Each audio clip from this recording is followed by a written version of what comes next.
One of the key things that's happening in the world right now is there's a renewed interest in energy independence. Given the Russia-Ukraine conflict and the fact that so much oil and natural gas comes out of that region, there's a lot of people scratching their heads saying, hey, shouldn't we actually be dependent on ourselves for all of our energy production? Having to rely on countries like Russia, probably not a good idea. And so naturally that leads to a conversation around nuclear power. There's all sorts of different approaches that have been taken globally. Places like Germany, who literally have been shutting down nuclear power plants and going ahead and actually increasing their dependence on Russian oil, hasn't turned out so well for them.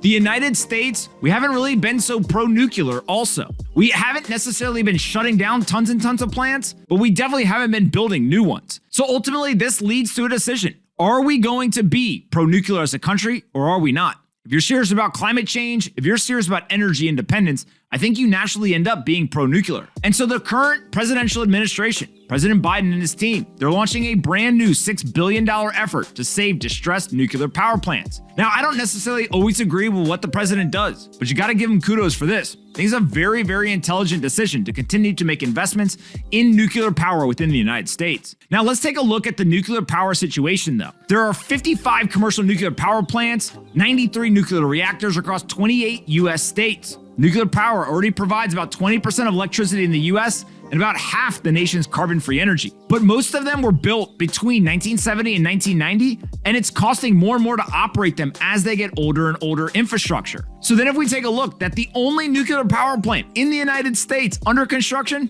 is in Georgia. But there's a dozen U.S. commercial nuclear power reactors that have closed in the past decade before their licenses expired, and that's largely due to competition from cheaper sources of energy, massive operating losses, or the cost of major repairs. And so we have to decide, if we're going to be pro-nuclear, how the hell can we make the economics work? Well, President Biden and his administration are stepping in with $6 billion to help prevent the shutdown of future nuclear power plants and to offset some of those major operating losses. If we then go and we take a look, the Energy Secretary making the point that U.S. nuclear power plants contribute more than half of our carbon-free electricity. President Biden is committed to keeping these plants active to reach our clean energy goals.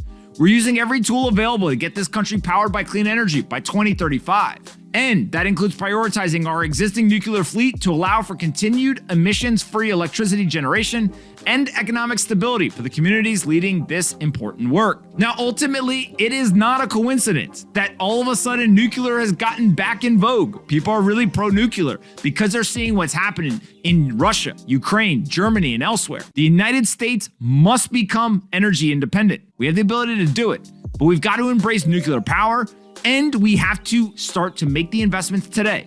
This stuff doesn't happen overnight. It takes time. The United States can be the leader in nuclear power. We just have to have the political will and the appetite to do the hard work to make it happen. Hey you, did you like this video? Great, we make 5 of them a day and post them here on this channel. Make sure you subscribe, like the video, and see you next time.